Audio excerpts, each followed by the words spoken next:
दो, कहीं भंडारा हो रहा उसे भंडारा दान कर दो, कहीं मंदिर बन रहा उस मंदिर में दान कर दो, कहीं किसी मंदिर में मूर्ति लगनी है मूर्ति के लिए दान कर दो, व्यवस्था कर दो अपनी तरफ से बिना पूछे। ये मत सोचो कि कोई हमसे कहेगा तो हम करेंगे, हम तो बहुत बड़े नवाब हैं। अरे नवाब नहीं हो, भिखारी से भी दे बीते हो, क्योंकि संसार में जो कुछ है वो सब भगवान का है। भगवान की इच्छा से तुमको मिला, भगवान ने दिया है। भगवान यदि छप्पर फाड़ के देना जानते हैं तो थप्पड़ मार के लेना भी जानते हैं। जब भगवान थप्पड़ मार के लेते हैं तो मनुष्य मुंह दिखाने लायक नहीं रहता है। छप्पर फाड़ के मांगने की जब इच्छा रखते हो तो थप्पड़ मार के भगवान ले भी लेते हैं। इसलिए बिना किसी के कहे जब दान का अवसर आए, जहाँ कहीं जिस प्रकार का दान पुण्य परोपकार जरूर करो। और बोले कोटिम त्यक्त्वा हरिम स्मरेत, यदि तुम्हारा नियम है कि मुझे एक माला राम नाम की सीताराम जपना है, एक माला जपने में कितने केवल 1 मिनट लगता है, और वो 1 मिनट अगर तुम्हारा है सुबह का शाम का बंधा हुआ तो उस समय पर बैठो अपनी माला लो। एक माला 10, 20, 100, 50, 1000 माला जपने का नहीं कह रहा मैं, वो अपनी इच्छा है, लेकिन जो समय है उस समय पर अपनी माला ली, बस सीताराम जपा। उस समय करोड़ों काम छोड़ दो, कोटिम त्यक्त्वा हरिम स्मरेत। ये है राम जी के कहने का मतलब, भजिए राम सब काम बिहाई। उस समय पर जिस समय तुम्हारा माला जपने भजन करने का समय है, उस समय पे सब कामों को एक तरफ रख दो, सब काम एक तरफ करो। देखो इस्लामिक परंपरा में देखो मुस्लिम वर्ग में कितनी अच्छी बात है, बहुत बढ़िया बात है। करोड़ों रुपए का बिजनेस चल रहा है, दुकान पर बैठे हैं, ग्राहक आए 20 ग्राहक बैठे हैं, और जैसे ही नमाज का टाइम हुआ बोले आप 5 मिनट बैठो, बस अभी आया जुम्मे की नमाज है। वो अपने धर्म के प्रति कितनी श्रद्धा कितनी निष्ठा रखते हैं। 20 ग्राहक बैठे, लाखों रुपए का प्रॉफिट बिजनेस मिलने वाला है, इसकी परवाह नहीं है। परवाह इसकी है कि हम परवरदिगार की खिदमत में अपनी हाजिरी पेश करें, हाजिरी बजाएं, नमाज करने टाइम पर पहुंचते हैं, 5 वक्त की नमाज करते हैं, फज्र, असर, ज़ोहर, मगरिब, ईशा, 5 वक्त की नमाज करते हैं। उनकी अपनी नमाज में, अपने धर्म में, अपने ईश्वर में, अपने भगवान में श्रद्धा और निष्ठा है। और हमारी श्रद्धा कहाँ है? सच्ची बात है, हमारी श्रद्धा कहीं है ही नहीं। श्रद्धा की परिभाषा क्या है? What is the definition of Shraddha? श्रद्धा किसे कहते हैं? किसी भी वस्तु, व्यक्ति, पदार्थ, स्थान, समझ लो, किसी भी वस्तु, व्यक्ति, पदार्थ, स्थान के प्रति हमारी पवित्र भावना जो है उसको श्रद्धा कहा जाता है। किसी भी व्यक्ति, वस्तु, पदार्थ, स्थान इत्यादि के प्रति हमारी जो पवित्र भावना है, जो हमारे पवित्र विचार हैं, पॉजिटिव थॉट्स हैं, उसको श्रद्धा कहा जाता है। कितने लोगों ने आपको बताया ही नहीं श्रद्धा होती क्या है।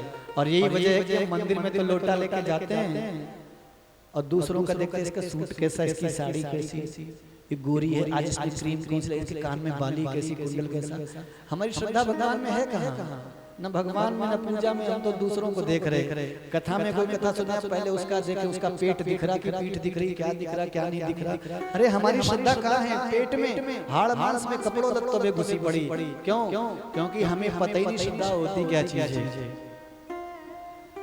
बस लकीर के फकीर हैं, इस लकीर की फकीरी से बाहर निकलना है। राम जी कहते हैं भजिए राम सब काम बिहाई, भगवान का भजन करो, सब काम एक तरफ करो, निष्ठा रखो अपने भजन में। इसके लिए ये मनुष्य शरीर मिला है। और इससे क्या होगा? किसी भी क्रिया को प्रक्रिया में कन्वर्ट किया जाता है तो उसकी एक हैबिट क्रिएट हो जाती है। आपकी भाषा में कहें तो किसी भी काम को लगातार एक विशेष तरीके से करते हैं तो उसकी आदत शुमार हो जाती है, वो आदत में आ जाती है, अपने आप होना शुरू हो जाता है। ऐसे ही यदि हम प्रतिदिन नियम से एक आध माला बैठ सटीक टाइम जो मेरा है बस उतने टाइम पर बैठ के मैं भोजन करना, इतने टाइम पर सो जाना है, इतने टाइम पर लेटना है, इतने टाइम पर पढ़ना है, इतने टाइम पर माला जपनी है, तो वो इतना करते रहने पर वो आदत में आ जाएगा, फिर अपने आप होगा। ऐसे ही जब व्यक्ति नियम से भगवान का भजन जप करता है, नाम जपता है, गुरु मंत्र का जप करता है, तो ऐसे व्यक्ति के अंदर एक अभ्यास ऐसा पड़ जाता है कि चलते फिरते उसके द्वारा भजन होता रहता, चलता रहता, भगवान का भजन चिंतन होता रहता है। क्यों? क्योंकि उसकी आदत में अंदर बैठ गया है, सब कॉन्शियस माइंड में, अंतर मन के अंदर जाके वो चीज बिल्कुल प्रॉपरली फीड हो गई, सेट हो गई, सेव हो गई, सुरक्षित हो गई। 90 दिन तक मेरे कहे से, मेरी अपनी, मेरा अपना जो लेक्चर में मोटिवेशनल प्रोग्राम्स में जाके देता रहता हूँ, अब उस विषय में चर्चा नहीं करूँगा मैं, खास कार्यक्रम में जाके मोटिवेशनल प्रोग्राम अटेंड करता हूँ मैं, 2-2, 4-4 घंटे की मोटिवेशनल स्पीच देके आता हूँ। सैकड़ों लोगों की लाइफ बदल गई, क्योंकि वो लोग कदर करते हैं, बुलाते हैं, और आप लोगों को फ्री में उपलब्ध है, नमस्ते करने में भी आपकी हवा निकलती है, इसलिए सीखने कोई नहीं मिलता।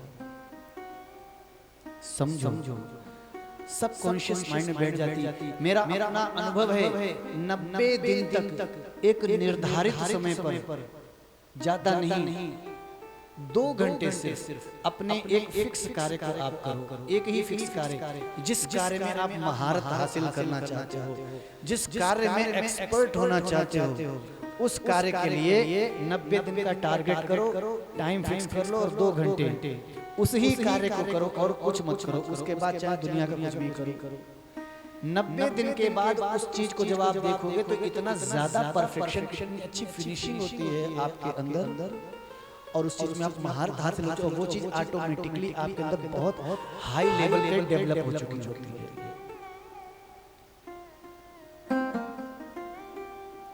जीवन को अगर अच्छा बनाना है तो ज्यादा चक्कर में मत पड़ो, अच्छी आदतें डालो अपने जीवन में। सुबह से लेकर शाम तक, शाम से लेकर सुबह 24 घंटे की 24,000, 24, 48, 20, 50 जो आदतें हैं, अपनी अच्छी आदतों की एक लिस्ट बना लो कि मुझे ये करना, ऐसे करना, ये करना, ऐसे करना, ये करना, ऐसे करना, इतने बजे करना है, सुबह इतने बजे उठना है, उठ के पहले पानी पीना, पहले प्रणाम करना, पहले नमस्कार करना, पहले बुरुश करना, पहले नहाना, फिर किताब करना, फिर पूजा करना, फिर तुलसी को जल देना, फिर सूर्य को जल देना, बड़ों के पैर छूना, रामायण पढ़ना, नाश्ता बनाना, नाश्ते में ये बनाना, ये नहीं बनाना, इससे मिलने जाना, इससे जो भी कुछ है, अच्छी आदतों की लिस्ट बनाओ और डेली उसको अपने जीवन उतारना शुरू करो।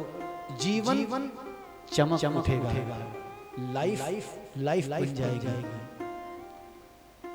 राम जी कहते हैं, यही तन कर फल विषय न भाई, स्वर्ग स्वल्प अंत दुखदाई, देह धरे कर फल ये भाई, भजिए राम सब काम बिहाई। राम जी का भजन करने के लिए जीवन मिला है, और राम जी का भजन कब होगा? जब ये जीवन अनुशासित होगा, डिसिप्लिन में होगा। हमारे जीवन में डिसिप्लिन है ही नहीं, अनुशासन कुछ नहीं है। अनुशासन इसलिए नहीं क्योंकि हम अनुशासन करने वाले लोगों के बीच में रहते ही नहीं, उन संसारी लोगों के जीव में रहते हैं बीच में, जिनकी जिंदगी में डेफिनेशन है ही नहीं। उन्हें यही नहीं पता अनुशासन क्या होता है, डेफिनेशन क्या है अनुशासन की, डिसिप्लिन क्या होता है, पता ही नहीं। अनुशासनहीन लोगों के बीच में हमारी जिंदगी 24 घंटे कट रही है। कैसे? फोन आया, हाँ भाई कहाँ हो, बस निकल लिया घर से, और भी कपड़े नहीं पहने घर के अंदर, निकल लिया घर से, गाड़ी स्टार्ट कर लिया। कितनी भयंकर अनुशासनहीनता, कितना भयंकर झूठ है। ना समय पे निकलोगे, ना समय पे पहुंचोगे, और कोई अनुशासनबद्ध व्यक्ति होगा उसका कार्य खराब हो जाएगा। अनुशासन बद्ध व्यक्ति का काम खराब होगा कब? जब अनुशासनहीन तुम होगे, और तुम अनुशासनहीन न होकर अनुशासन युक्त बन गए, तो उस अनुशासन युक्त प्राणी के सहयोग से तुम्हारे जीवन में चमक पैदा हो जाएगी। इसलिए राम जी कहते हैं एक अच्छी आदत डालो, भजिए राम सब काम बिहाई।